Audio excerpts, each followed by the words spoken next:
Welcome back to my channel and it's me, Ayami Bell. By the way, for this video guys, ang topic natin is about HiFami apps. May nagtanong kasi sa atin kung pwede daw ba na kahit walang family ay makapag-tasking dito.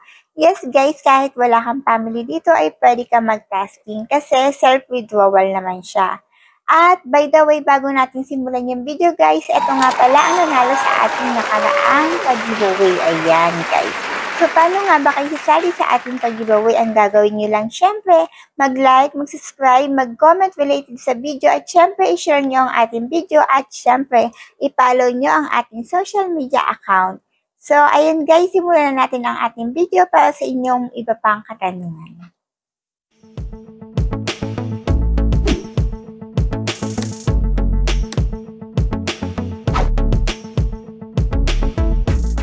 Hi guys, for today's video is about HiFami apps.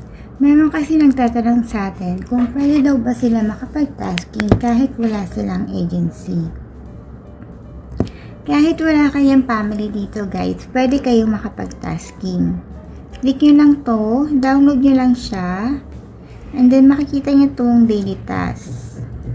Ayan na siya. Pero kung may family ka, eto mag-stay ka lang 5 minutes, makakakuha ka ng 8, 5, and so on. So, mas maganda pa rin may family ka para mas marami yung tasking mo.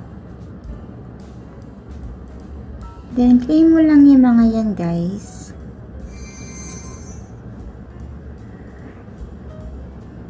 Yan. Babang, claim mo lang yung lahat ng red packet na yan.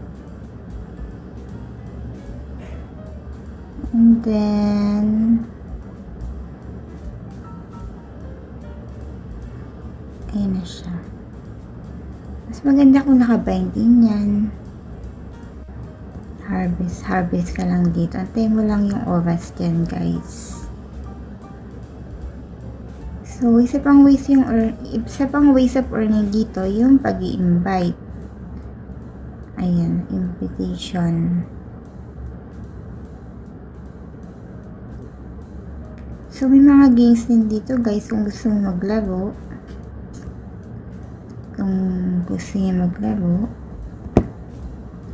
Yan. So, ito pa. Pag nag-join ka ng family, may makukuha kang 0.18. So, kahit wala kang family, okay lang. Pwede rin mag-create ka ng room mo kung gusto mo mag-create ka. Ayan. Create ka lang. Ayan.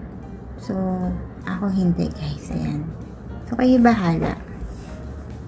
So, ulitin ko, kahit wala kayong family rito, pwede kayong kumita. So, ayun nga guys, kung hindi pa kayo nakasubscribe sa aking channel, aba guys, huwag ka na magpatumpik-tumpik pa. Mag-subscribe ka na para maging updated ka sa mga ina-upload ko na video.